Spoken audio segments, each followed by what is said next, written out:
जय हिंद। आप सभी का फिर से स्वागत है फोर क्रिएटिव स्टडीज के एक नए एपिसोड में। आज के सेशन में हम लोग फरवरी मंथ के जो मंथली मैगजीन्स आती है, फरवरी मंथ के करंट अफेयर्स को हम लोग देखने वाले हैं, जो एडिटोरिया के द्वारा पब्लिश की जाती है। और ये एडिटोरिया का जो भी आर्टिकल्स है ना, काफी इंपॉर्टेंट है। और ये सारे के सारे आर्टिकल्स कहाँ से लिए गए हैं, जैसे कि हम लोग हर सेशन में बताते हैं। और ये आज का आर्टिकल जैसे देखिए, डाउन टू अर्थ हो गया, द हिंदू हो गया, द इंडियन एक्सप्रेस हो गया, उसके बाद जनसत्ता हो गया, दैनिक जागरण हो गया, इन तमाम मतलब कि संस्करण से जो है ना लिया जाता है। तो काफी इंपॉर्टेंट होगा और हम लोग इसको डिटेल से चर्चा करने वाले हैं। आपको ये प्री और मेंस दोनों में काम देने वाली है, चाहे आप यूपीएससी की तैयारी कर रहे हो या स्टेट पीसीएस की हो, सभी के लिए ये काफी ज्यादा यूजफुल रहने वाली है। तो इस सेशन को स्टार्ट करते हैं और आज के सेशन का पहला आर्टिकल से रहने वाली है सीएमएस कॉप 14 समरकंद में समाप्त हुई है। यानी कि अभी रिसेंटली क्या हुआ है, कॉप 14 का बैठक हुई है, उसमें समरकंद में ये समाप्त हो चुकी है। देखिए, हालांकि अभी 2023 में जो है ना आपका कॉप 28 का आयोजन किया गया था, है ना, 28 का आयोजन किया गया था। और ये हम लोग चर्चा कर रहे हैं कॉप 14 का। कॉप 14 का चर्चा इसलिए कर रहे हैं, जब ये हुआ था उस समय से अब तक इसमें कुल 14 बैठक हुई है। और बैठक के दौरान में जो ना इसमें लगातार कुछ ना कुछ अपडेट होती रही है, कुछ ना कुछ बदलाव देखने को मिला, कुछ कोई ना कोई मुद्दा मतलब स्थगित कर दिया जाता था। ये फाइनली अभी रिसेंटली 17 फरवरी 2024 को ये अंतिम बैठक जो 14वां बैठक थी, है ना, ये भी ध्यान रखना। देखिए, कॉप 14 नाम भी है, उसके बाद इसका बैठक भी 14 हुआ और इसमें कुल 14 प्रवासी प्रजातियों का भी इसमें सूचीबद्ध किया गया। तो ये भी हमें ध्यान रखना, देखिए याद करने का एक सही तरीके से है। ओके, तो इसी बारे में ये इसका आर्टिकल्स आया हुआ है। और ये कहां समाप्त हुई है, समरकंद में समाप्त हुई है। तो इसके बारे में आपको प्रीलिम्स में सवाल पूछे जा सकते हैं कि कॉप 24 कहां समाप्त किया गया था। ये समरकंद में समाप्त किया गया था, ठीक है। और ये कौन सी बैठक में समाप्त हुई है, 14वीं बैठक में। इसमें कुल कितनी प्रजातियों के सूचीबद्ध किया गया था, टोटल 14 किया गया था। इसको बारे में हम लोग समझते हैं। चलिए देखिए, कॉप क्या होता है, कॉप के बारे में समझते हैं। ये कॉप होता है क्या, जैसे आपको मान के चलो ये जंगली जानवर हो गया और यानी पर्यावरण से संबंधित है ना, ये इन्वायरमेंटल से संबंधित है। और पर्यावरण से में जो भी चीजें घटित होती है, जो भी बैठक होती है, ये कॉप के माध्यम से होती है, ठीक है। जैसे हर साल जो है ना बदलते रहती है। फर्स्ट ईयर जैसे 1995 में कॉप फर्स्ट आया था, तो 1995 से ये स्टार्ट हुआ है। और कॉप 2 हो गया 96, कॉप 3 97, कॉप 4 98। इस तरह से हर साल नंबर भी बदलता है और ईयर भी बदलता है। तो आपको ये कंफ्यूज नहीं होना चाहिए कि यार कॉप 40 फिर नाम क्यों बदल था कॉप 28, ऐसा नहीं है ना। कॉप 28 अभी इसलिए है क्योंकि ये इसका संस्करण 28 में है ना, 28वां संस्करण है, इसलिए इसका नाम 28वां दिया गया। और नेक्स्ट ईयर जो 2024 में अभी अंतिम समय में इसका जो बैठक होगी, उसमें आपका कॉप 29 हो जाएगा। ओके, ये समझना चाहिए, ये समझ जाइए। उसके बाद देखिए, इसके बारे में हम लोग ये भी समझेंगे कि सर हम भूल जाते हैं ये कॉप 14 कब हुआ था, या कॉप 14 का मतलब 2015 में कौन सा कॉप हुआ था। कई बार एग्जाम में पूछे जाते हैं तो हम लोग कंफ्यूज हो जाते हैं कि इसका ईयर और इसका नंबर कैसे निकालें, कैसे याद रखें। तो इसके बारे में हम लोग समझते हैं। देखिए, कॉप 14 जो है ना, इसका ईयर कैसे निकालेंगे, ये कॉप 14 कहां हुआ था, जैसे इस पर चर्चा नहीं किया गया था, तो इसके बारे में हम लोग ये भी निकालने के लिए जानेंगे। और इसके साथ साथ जो है ये जैसे 2015 में कौन सा कॉप का संस्करण हुआ था, वो भी हम लोग समझेंगे, वो भी निकालने के लिए समझने वाले हैं। तो ये सेशन आप सभी के लिए काफी इंपॉर्टेंट होने वाली है। ओके, तो चलिए कुछ नया सीखने जा रहे हैं हम लोग। देखिए, सबसे पहली बात तो ये कॉप इसका नंबर कैसे निकालेंगे। जैसे अब देखो क्या करना क्या है, पहली बात तो आपको एक चीज याद रखना, कॉप फर्स्ट कब हुआ था, 1995 को, ये याद रखना आपको। फर्स्ट जो है ना 1995 हुआ था और ये हर साल बदलता है। तो आप क्या करोगे, आप ऐसे भी निकाल सकते हो, जैसे आपका कॉप 2 का कब आयोजन हुआ था, इस पे एक बढ़ा तो इस पे भी एक कर दो, यानी कि 1996 में कॉप सेकंड हुआ था। थर्ड फिर कर दो, एक पे जो है ना ये 1995 में 3 मतलब कि 2 जोड़ दो, है ना। 1997 में तीसरा हुआ था। फिर कॉप 4 कहां से हो गया, इसका 3 जो है ना जोड़ दो, यानी कि 1995 में जो यहाँ पे होगा उसका -1 प्लस कर दीजिए। 1995 का प्लस, जैसे कि आपका कॉप जैसे आप मान के चलो 9 निकालना चाहते हैं, 9 निकालना चाहेंगे तो 8 जोड़ दीजिएगा, ठीक है। तो आपका कॉप 9 का ईयर पता चल जाएगा। ओके, ये तो हो गई हमारे इजी लैंग्वेज में, है ना। और ये 2019 तक ही वैलिड होगा क्योंकि 2020 में नहीं हुआ था। तो 2020 में जो आपको 2 कर देना होगा, 2020 के बाद से 2 प्लस कर दीजिएगा तो आपका हो जाएगा, ठीक है।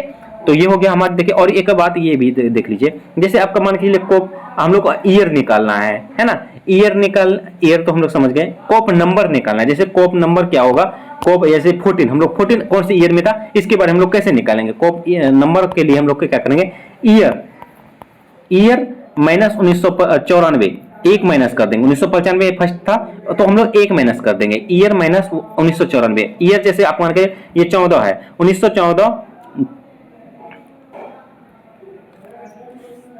निकालेंगे। जैसे ईयर देखिए, ईयर जैसे मान के चलो अभी हम लोग ये कर देंगे, जैसे ये 2019 से पहले का ये भी होगा, तो हम लोग मान के चलो 2019 ही कर लेते हैं, है ना। 2019 में कौन सा हुआ था, 2019 माइनस आपका 1994 कर दीजिए, है ना। 1994 कर देंगे तो कितना आ जाएगा, हाँ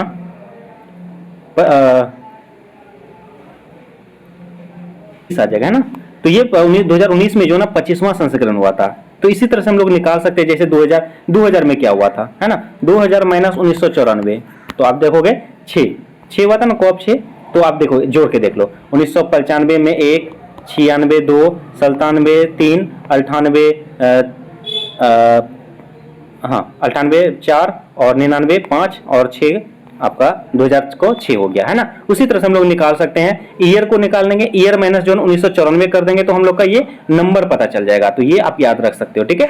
तो चलो यहाँ तक की हो गई, हम लोग बातें कर ली, अब हम लोग आगे चलते हैं इसके बारे में। तो इसके बारे में समझते हैं, कहा था जंगली जानवरों की प्रवासी प्रजातियों के संरक्षण पर कन्वेंशन यानी सीएमएस और सीओपी 14 के दलों के सम्मेलन की 14वीं बैठक 17 फरवरी 2024 को संपन्न हुई, जिसमें 14 प्रवासी प्रजातियों को सूचीबद्ध करने वाले प्रस्ताव एवं वैश्विक स्तर पर कई अन्य प्रस्तावों को अपनाने पर सहमत हुई है। आपको मैंने बताया ये जंगली जानवरों के लिए, अभ्यारण्य के लिए ये मुद्दे बैठाए जाते हैं, इसमें सम्मेलन किए जाते हैं। तो ये 14वां जो है ना 14वां बैठक, उसमें कुल 14 बैठक हुई थी, जो अंतिम रूप से 17 फरवरी 2024 को ये हुई। और इसमें जो इस सम्मेलन में जो है ना कुल 14 प्रवासी प्रजातियों को सूचीबद्ध किया गया है, और इसके साथ साथ ये वैश्विक स्तर पर जो है ना कई और प्रस्तावों को जो है ना इसमें सहमति दे दी गई है, अपनाने की सहमत हो गई है। तो ये इसका मुख्य बिंदु हो गया। उसके बाद आगे समझते हैं ये सीएमएस होता क्या, इसके बारे में समझिए। सीएमएस यानी कि बॉर्न कन्वेंशन या जंगली जानवर, ठीक है, ये जंगली जानवर से संबंधित है कि प्रवासी प्रजातियों के संरक्षण पर कन्वेंशन उनकी संपूर्ण श्रृंखला में प्रवासी प्रजातियों की रक्षा के लिए एक वैश्विक समझौता है। देखिए ये प्रवासी प्रजातियां हो गया, उसकी संरक्षण के लिए जंगली जानवर हो गया, उसके संरक्षण के लिए ये एक सम्मेलन है, एक संगठन है, इसमें समझौता के लिए बैठे जाते हैं। जैसे हमारे अभी G20 हुआ था, उसमें क्या होता है सब कुछ जैसे हो ना, वो एक संस्थान का नाम है, उसी प्रकार इसका भी एक संस्थान का नाम है, जिसके अंतर्गत हम लोग जो है जानवरों के बारे में, उसकी प्रजातियों के संरक्षण के लिए, उसके मुद्दों को समझने के लिए, उसके मुद्दे में जो परेशानियां हैं, जो कठिनाइयां, जो चुनौतियां हैं, उनको तमाम चीजों को जो इसमें शामिल करके उसको बैठक करके सॉल्यूशन किया जाता है, समझौता किया जाता है। तो ये सीएमएस हो जाएगा। उसके बाद नेक्स्ट में आपका जाता है ये सीएमएस की स्थापना कब हुई थी। देखिए ये 1979 में ये हस्ताक्षरित हुए थे, यानी कि ये चालू हुआ था लागू, लेकिन 1983 ईस्वी में हुआ था। ये भी ध्यान रखेंगे सीएमएस कब बना था, ये 1979 में बना था, लेकिन इसको लागू किया गया था 1983 ईस्वी में। और ये इसमें जो भारत जो है ना शुरुआत से ही इसमें शामिल है। आपको ऐसे भी सवाल पूछे जा सकते हैं सीएमएस में जो है ना, यानी कि बॉर्न कन्वेंशन में जो है भारत कब शामिल हुआ था। तो ये आपका शुरुआत से ही शामिल है, 1983 ईस्वी से ये भारत भी शामिल है इसमें, ठीक है। और आगे हम लोग बढ़ते हैं। कहा जाता है ये वैश्विक स्तर पर संरक्षण उपायों को संचालित करने के लिए कानूनी आधार तैयार करते हैं, ठीक है। ये एक संगठन है, संगठन के तौर पर ये कानूनी जो है ना आधार भी तैयार करता है, जिसमें जो भी स्टेप्स लेना होगा वैसे वैसे आधार के अनुसार हम लोग लेते हैं, और जिसमें कानूनी रूप से बाध्यकारी समझौता से लेकर हम औपचारिक एएमयू को तक लेते हैं, यानी कि इसमें जितने भी जो भी कानूनी प्रावधान ले सकते हैं हम लोग, इस पे हम लोग जो है ना आगे बढ़ सकते हैं, कानूनी हस्तक्षेप कर सकते हैं, है ना।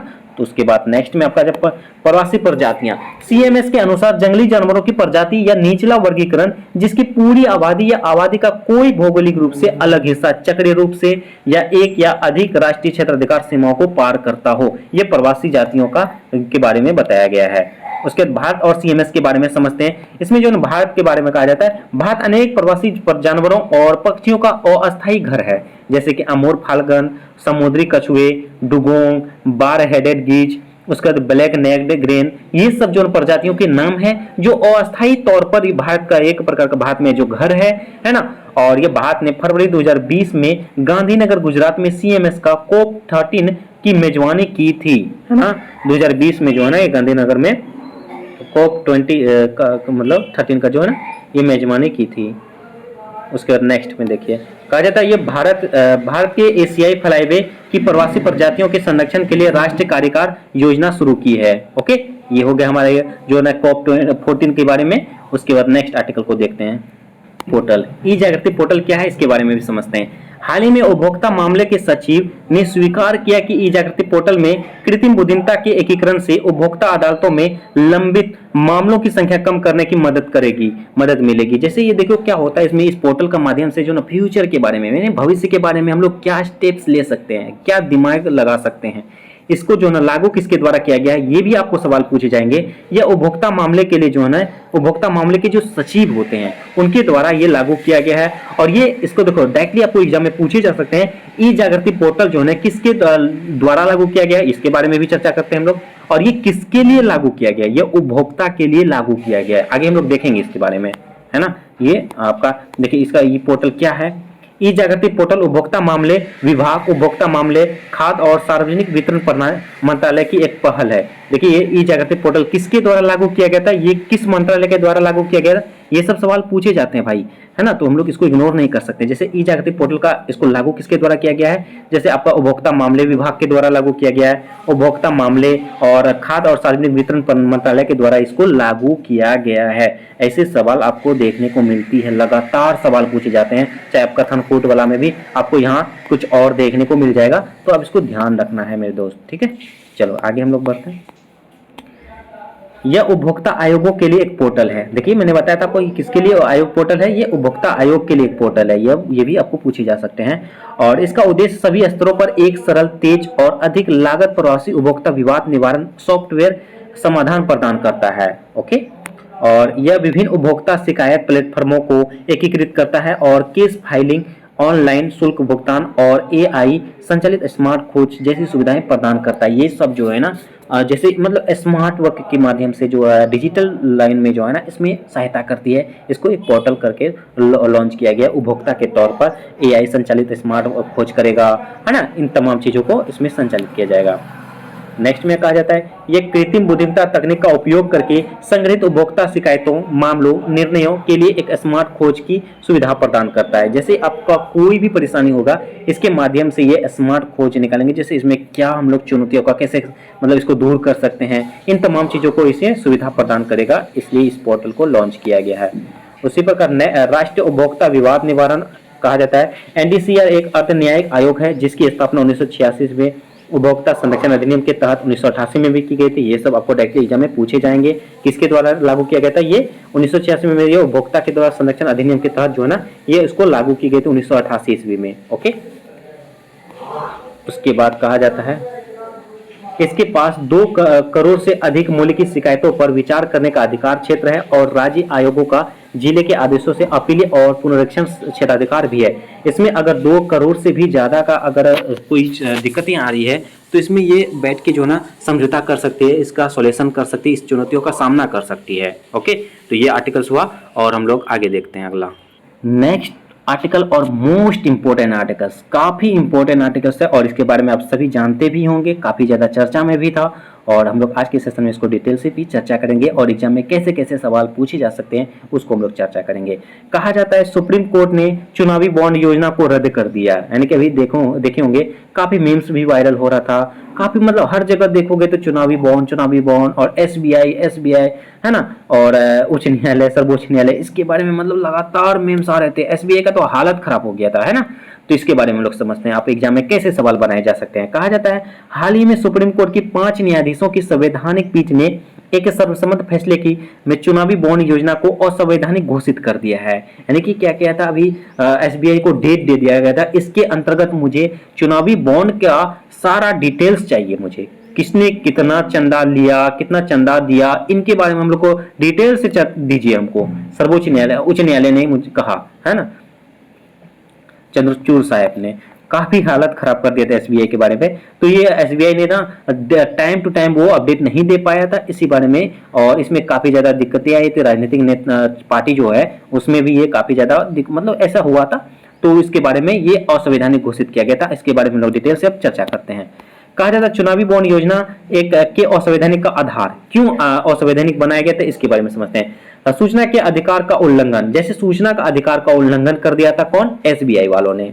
और यह योजना संविधान के अनुच्छेद 19(1) का ए में के तहत सूचना के अधिकार का उल्लंघन करती है, जो राजनीतिक दलों के वित्त पोषण के संबंध में मतदाताओं में की सूचना के अधिकार पर जोर देती है। ये इन्होंने एसबीआई और राजनीतिक दलों ने इसके बारे में जो ना इसका अवहेलना किया था, इसी वजह से इसको असंवैधानिक घोषित कर दिया था, है ना, घोषित कर दिया।